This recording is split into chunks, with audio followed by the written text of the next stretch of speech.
우리나라에서 여러분 성탄절을 언제부터 지켰을까요? 우리나라의 성탄절 언제부터 지켰을까요? 제가 알아보니까 어떤 이단 사이비 종파에서는 단군 시대부터 성탄절을 지켰다라는 그런 얘기도 있었습니다. 전혀 근거 없는 그런 이야기고요. 최초의 기록이 1884년 12월 25일 장로교 의료 선교자이자 그 광해원을 열었던 그 알렌 부부가 성탄 선물로 서로에게 모자와 넥타이 그리고 이제 실크 옷을 이제 서로 준비하고 그것을 주고 받았던 그것이 이제 성탄 우리나라에서 최초로 있었던 그 성탄절의 그 모습이었습니다. 그래서 그 알렌 부인은 이제 남편에게 모자와 넥타이를 줬는데 알렌은 이제 일본에서 요코하마에서 그 아내를 위해서 예쁜 그 비단 옷을 이제 준비를 했대요. 주문을 해서 이제 그것을 이제 배로 받고 있는데 배가 파손이 됐답니다. 그래서 여자분은 받지 못하고 남자분만 이제 모자와 넥타이를 이제 받았던 그 일입니다. 그리고 이제 그 당시 미국 공사관 직원이었던 두 사람과 같이 함께 이제 식사를 했던 것으로 이제 첫 번째 성탄절이 이제 마쳤습니다. 그 다음에 1885년에는 우리나라의 아펜젤러 선교사님 부부와 그리고 언더우드 선교사 그리고 스크랜턴 선교사님들이 이제 입국을 했습니다. 그래서 전보다는 좀 더 풍성한 성탄 모임이 됐죠. 그런데 여전히 그 외국인 가정들의 모임으로 그쳤습니다. 그러다가 1886년부터 조금씩 한국인들에게도 성탄절을 알리는 작은 행사들을 선교사님들마다 갖기 시작을 했습니다. 이화학당을 설립한 스크랜턴 대부인은 이화학당과 학생들에게 이 선교사님들이 직접 기르고 준비했던 그 크리스마스 트리를 나눠주었어요. 그리고 그 다음 해에는 1887년에 이르러서 한국인들이 함께 참여하는 성탄절 예배가 거행이 됩니다. 그래서 한국인들 중에서 임사도 맡고 뭐 이렇습니다. 그리고 아펜젤로 선교사님과 언더우드 선교사님이 이때 각자 맡은 교회에서 처음으로 이제 우리말로 성탄 예배 설교를 하게 됐습니다. 이제 이때부터 이제 본격적으로 성탄 예배가 우리나라에서 시작이 됐던 거죠. 그렇게 성탄절의 의미와 예배가 한국 땅에서 시작되었는데 여전히 그 일을 준비하는 주체는 누구였냐면 선교사님들이었어요. 선교사님들을 중심으로 이제 이런 것들이 준비되었던 거죠. 선교사님들이 시키는 것만 이제 했던 거예요. 그러다가 이제 시간이 흘러서 한국인 교인들 내에서도 조금씩 성탄절을 우리식으로 해석해서 준비하자라는 그런 모임들이 있었습니다. 1899년 1월 4일자 대한 그리스도인 회보에는 그래서 그런 사례들을 소개하고 있는데요. 1898년 성탄 예배를 드렸던 몇 교회의 그 사례들을 이 대한 그리스도인 회보에서 이제 보도를 합니다. 그 중에서 이제 부평 굴제교회 현재 이게 계산중앙교회인데 그곳에 이 성탄 풍경의 내용들이 이렇게 적혀 있어요. 구주님 탄일에 등불 250개를 전후 좌우에 달고 십자기와 태극기를 세우고 청송 홍해문을 세우고 방포 삼성 후에 좌우에서 지포를 일시에 놓고 성기전을 올리며 교인 남녀 52명이 모임에 사간 회당에 꼭 차고 기쁜 마음으로 찬미할세 근처 여러 동네 사람들이 남녀노소 없이 구경하여 회당문이 다 상하도록 들어오며 하는 말이 우리도 돌아오는 주일부터 다 예수를 믿겠다 하고 우리가 예전에는 구세교회가 이렇게 옳은 줄을 몰랐더니 이제 본즉 좋은 일이로다 하고 모든 교우들이 일심으로 하나님께로 영화를 돌리더라. 이렇게 이제 그 성탄절의 그 모습을 기록을 합니다. 선교사님들이 이제 외국에다 보고했던 그런 내용들이 이제 여기 담겨 있습니다. 그동안은 선교사님들을 통해서 전해진 그 성탄의 문화와 장식들을 한국 사람들이 경험을 했다면 이제는 한국 교인들이 준비한 성탄의 것들로 이제 그 성탄절을 채워 나가는 거죠. 그래서 서양의 것들과는 많은 차이들이 그 안에 있었습니다. 거창하지는 않지만 우리 민족 스스로 할 수 있고 우리에게 익숙한 것들을 그렇게 준비를 했던 것이죠. 그래서 태극기도 준비되었고 십자기도 이렇게 준비가 되었습니다. 그리고 보통 우리 석가탄일에 다는 그 연등 있지 않습니까? 그 연등을 신앙적으로 우리가 재해석해서 예수님 탄생을 기념하면서 횃불을 이제 달았다 그래요. 등불을 이제 달았다 그래요. 그러자 주변 이웃들이 그것을 보고 처음에는 흥미를 갖고 교회에 이제 찾아옵니다. 문지방이 닳도록 찾아왔다. 여기 표현은 그래요. 많이 몰려왔다가 성도들의 그 간증과 찬양 소리를 이렇게 듣습니다. 그리고 모두 예수님을 믿는 것이 이렇게 좋은 것인지 이제서야 깨달았다라고 하면서 자신들도 다음 주부터 예수님을 믿겠다라고 이렇게 고백을 했다는 거죠. 예수님께 이보다 더 큰 선물이 있을까요? 성탄절을 앞두고 멋지게 준비한 것보다 소박해 보이더라도 정성을 다해서 준비한 것이 더 귀한 열매로 나타났던 것이죠. 오늘 2018년을 살아가고 있는 오늘 우리에게도 이 시간 회복되어야 될 마음이 아닌가 그렇게 생각이 됩니다. 우리 자외 있는 분들과 그래서 이렇게 인사했으면 좋겠습니다. 예수 믿는 것이 이렇게 좋습니다. 이렇게 인사했으면 좋겠습니다. 예수 믿는 것이 이렇게 좋습니다. 아멘. 네, 우리도 올 성탄절은 좀 그렇게 준비했으면 좋겠습니다. 제가 예수님을 믿을 때 이렇게 소박하지만 조금 부족한 것도 있지만 그러나 마음을 다해서 주님 사랑합니다. 제가 예수님 믿는 것이 참 좋습니다. 이런 마음으로 우리가 준비했으면 좋겠습니다. 자, 강림절 두 번째 주간을 이제 우리가 지나고 있는데요. 그리고 이번 강림절 기간 동안에 주님이 계신 곳이라고 하는 그런 제목을 갖고서 우리가 또 말씀을 나누고 있습니다. 지난주에는 마태복음 2장에 나오는 동방박사의 이야기들을 통해서 주님이 계시는 곳은 반드시 우리의 상식과 맞닿아 있는 곳은 아니다라는 것을 우리가 말씀을 통해서 배웠습니다. 동방박사들은 왕의 탄생이 당연히 왕궁에서 일어날 일이다라고 그렇게 생각을 했었지만 정작 그곳에는 예수님 계시지 않았고 오히려 시골 구석, 낮고 낮은 가장 낮은 자리에 계셨던 그 모습을 우리는 기억하고 있습니다. 그들의 상식이 무너지고 새로운 눈이 열리는 그런 순간이었죠. 여러분, 이것이 무엇을 의미합니까? 세상이 말하는 절대적인 가치, 상식, 외부적인 환경을 따라서 예수님이 움직이시는 분이 아니라 오히려 주님은 모든 상황을 초월해서 당신의 임재 아래에 우리를 초대하시는 분이라는 것이죠. 그래서 우리가 예수님을 바로 보고 쫓아가야만 됩니다. 나의 기준에 따라서, 세상의 상식에 따라서 이쯤이면 예수님이 계시겠지 하고 가다가는 엉뚱한 곳으로 가서 예수님 없이 우리가 좌절하면서 그렇게 살 수가 있습니다. 지난주의 말씀이 우리 일상에서의 삶의 접근이었다면 오늘은 그보다도 좀 더 내면의 부분, 특별히 우리의 신앙 안에서 주님이 계신 곳은 어디인가, 그리고 또한 우리가 그곳을 향해 가고 있는가, 이것을 좀 보기를 원합니다. 우리 먼저 사사기 21장 25절의 말씀 같이 함께 화면 보고 읽겠습니다. 시작.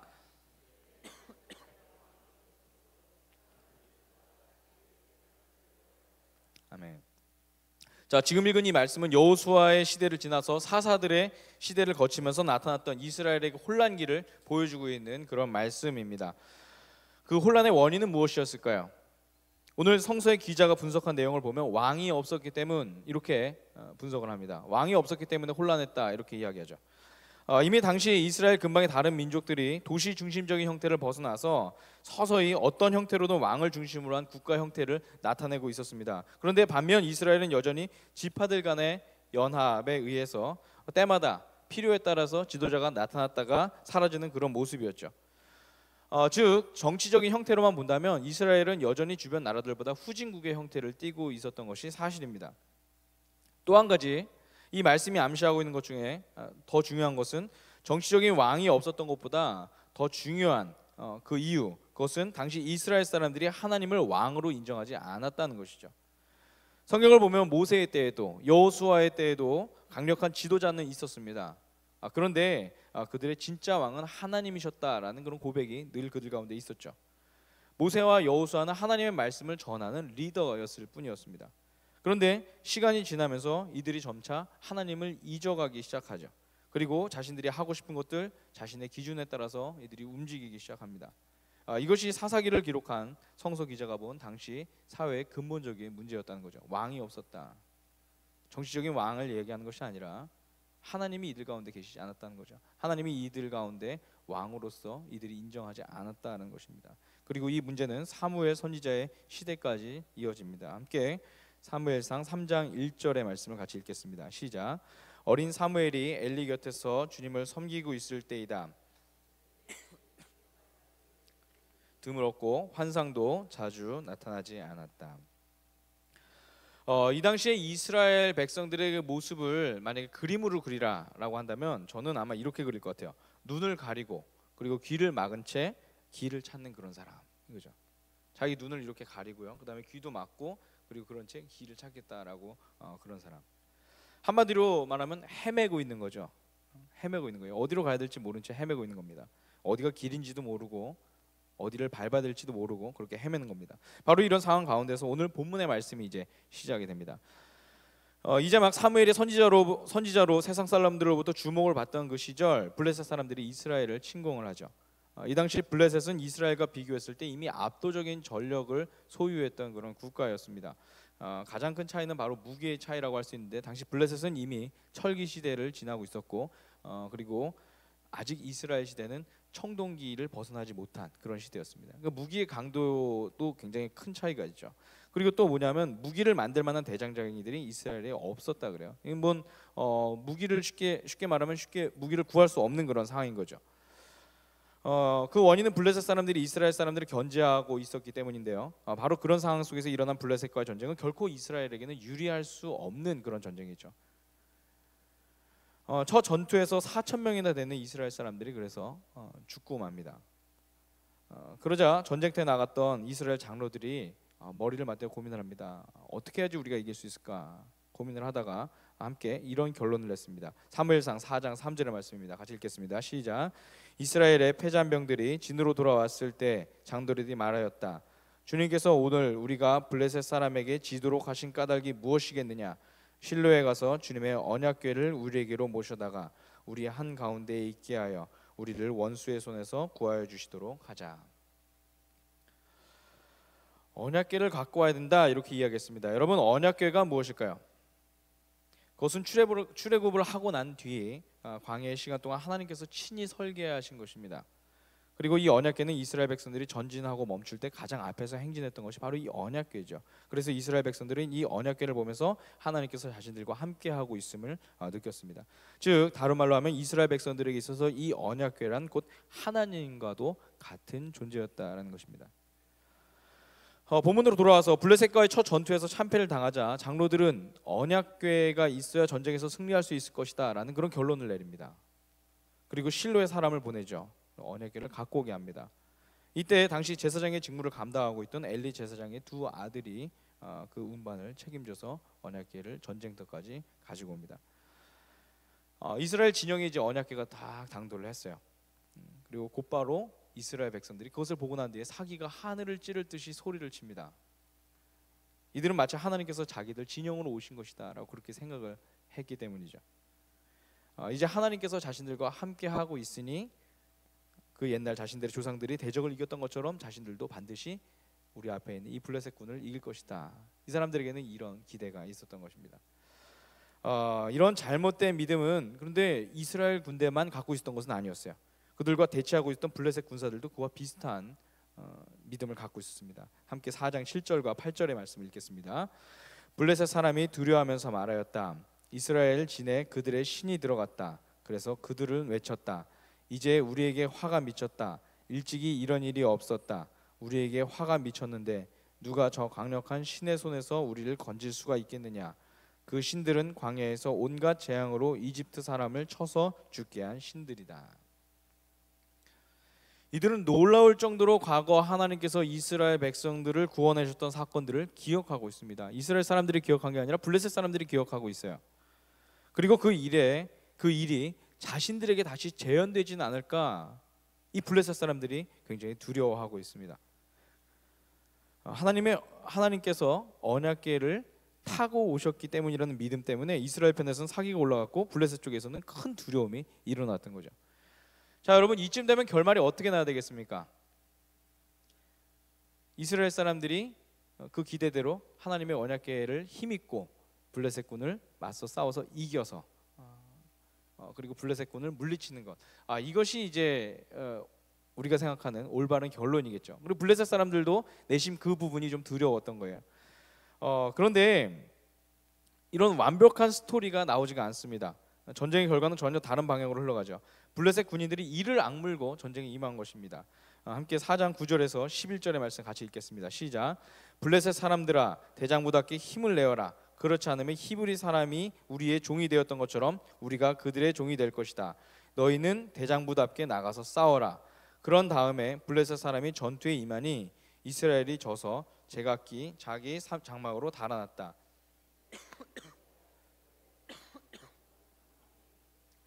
하나님의 궤를 빼앗겼고 엘리의 두 아들 홈리와 비느하스도 이때 전사하였다. 전쟁의 결과가 어떻게 됐죠? 이스라엘이 졌습니다. 이스라엘 사람들의 입장에서 굉장히 이상한 결과를 얻은 거예요. 분명 하나님이 그들과 함께 계신 것이다 라고 그렇게 믿었었는데 본인들뿐만 아니라 블레셋 사람들조차도 그렇게 알고 믿고 있었었는데 결과는 더욱 참담하게 나타났던 것이죠. 더구나 하나님의 언약궤까지 빼앗긴 것입니다. 그들의 논리대로라고 한다면 이스라엘에 지금 하나님이 없어진 거예요. 언약궤가 블레셋으로 갔으니까요. 사랑하는 여러분, 우리는 오늘 이 이야기를 보면서 이스라엘 백성들의 생각이 애초부터 잘못되었다라는 것을 이미 알고 있습니다. 참 어리석은 판단을 했다라는 것을 우리는 알고 있죠. 이들은 언약궤를 갖고 왔지만 하나님은 사실 그곳에 계시지 않았던 거예요. 바꿔 말하면 이들은 천사들의 상이 담긴 상자를 들고 왔을 뿐이었다라는 거죠.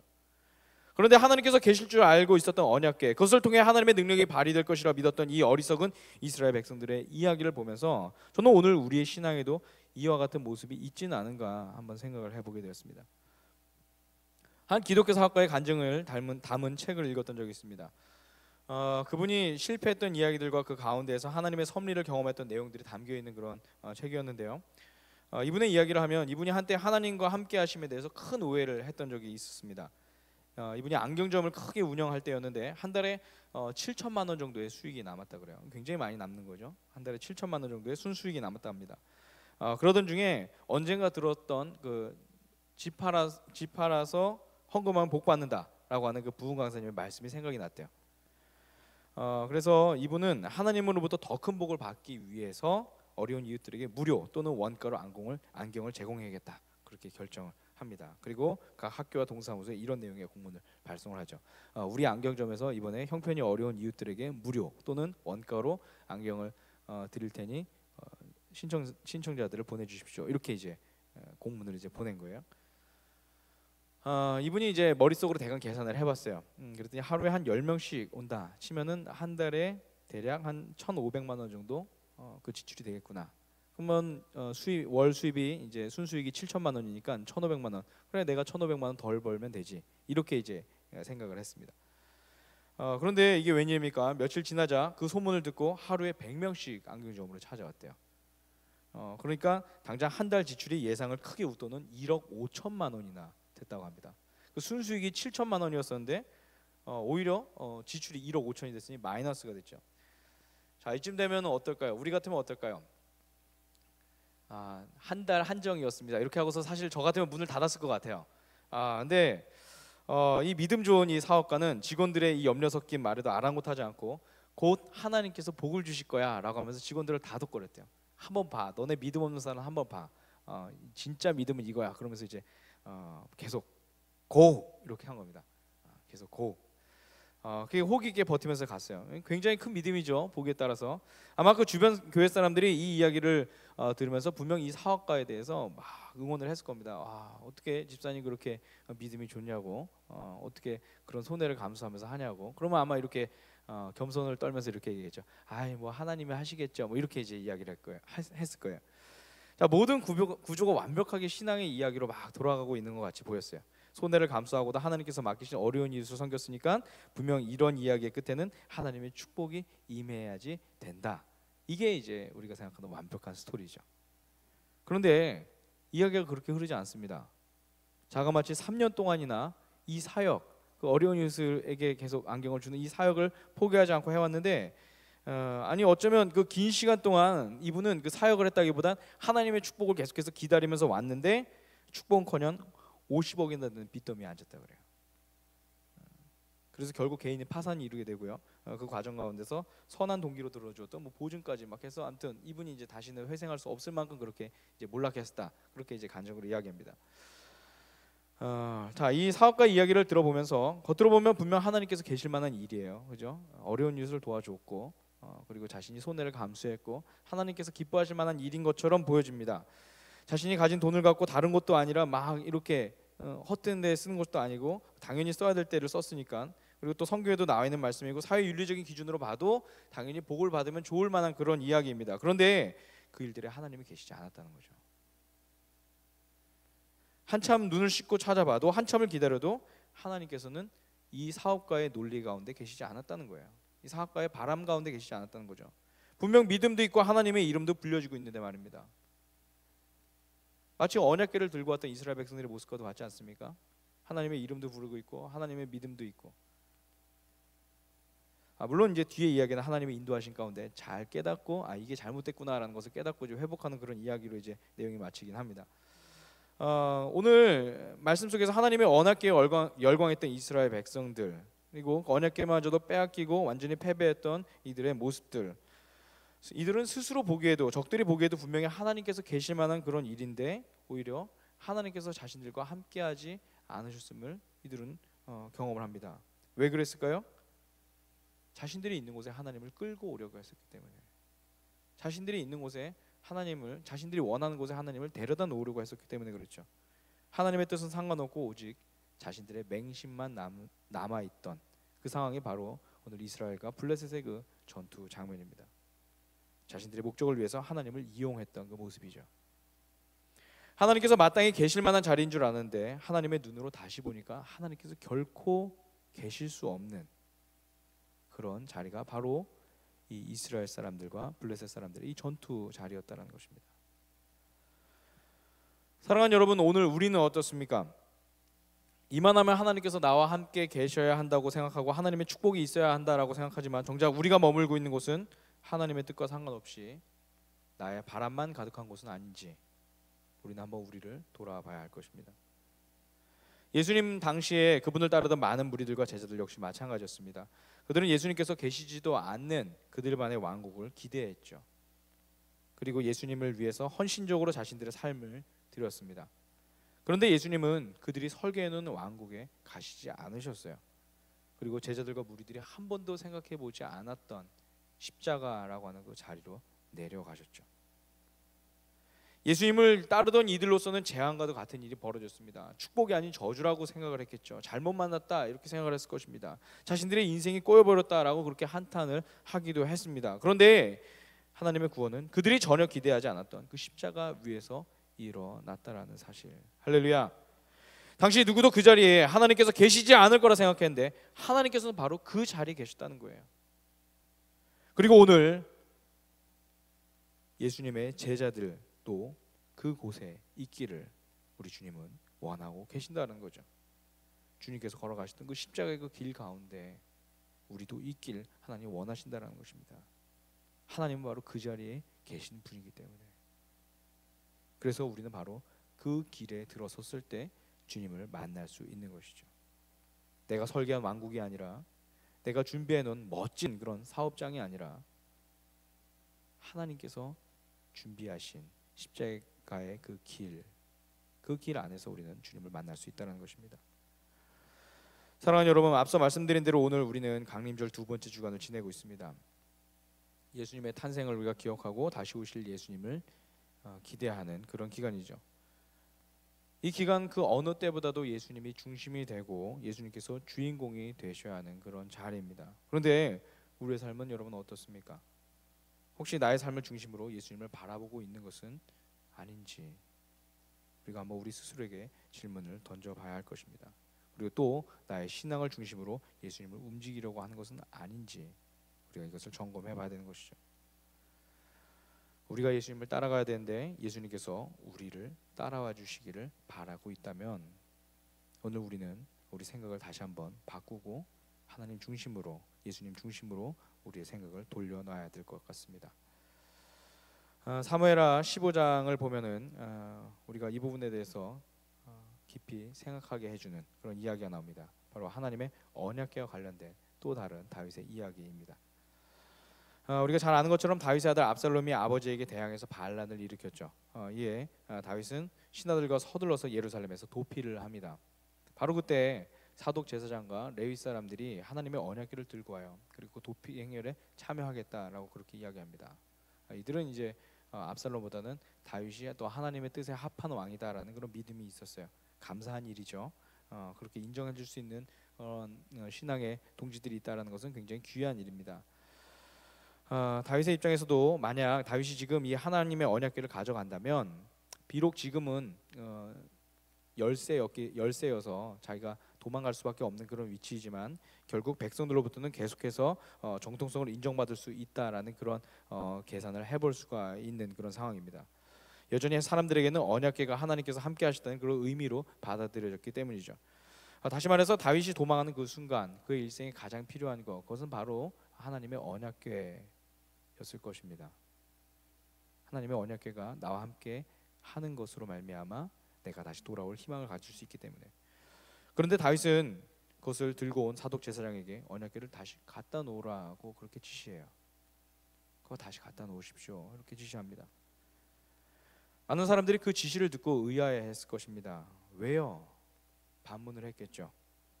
그런데 다윗에게는 믿음이 있었습니다. 하나님께서 자신을 따라올 것이라는 믿음이 아니라 만일 자신이 겪고 있는 이 어려움이 하나님으로부터 오는 징벌이라면 그대로 받아야 한다는 그런 믿음이었습니다.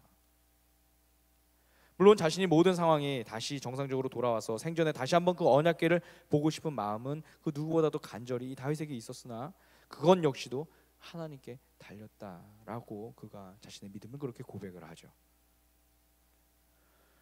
여러분, 이 고백이 무엇을 의미합니까? 다윗은 지금 하나님을 향해서 주님, 내가 지금 형편이 어려우니까 나를 따라 주십시오, 이렇게 말하지 않겠다는 거예요. 오히려 자기가 하나님의 뜻이 있는 곳에 서겠다, 그가 지금 그렇게 고백을 하고 있는 거죠. 할렐루야. 오늘 다윗의 고백이 바로 그런 그의 믿음을 보여주고 있습니다. 사랑하는 여러분, 오늘 우리의 고백도 이와 같아야 되지 않겠습니까? 주님, 제가 이런 일을 계획하고 있습니다. 그러니 나를 좀 따라와 주십시오. 주님, 제가 신앙생활을 열심히 하고 있지 않습니까? 오늘 수요일에도 나왔습니다. 쉬운 일 아니죠? 주님, 그러니 내 길이 열리게 해주세요. 이런 것이 아니라 주님, 주님의 뜻이 있는 곳에 나의 발걸음 옮기겠습니다. 주님이 계신 곳으로 제가 달려가 주님을 뵙겠습니다. 그곳이 비록 낮고 허름한 마국간과 같은 자리라 할지라도 주님이 그곳에 계시면 제가 그리로 가겠습니다. 오늘 주님은 오늘 우리 가운데 이 고백을 듣길 원하고 계십니다.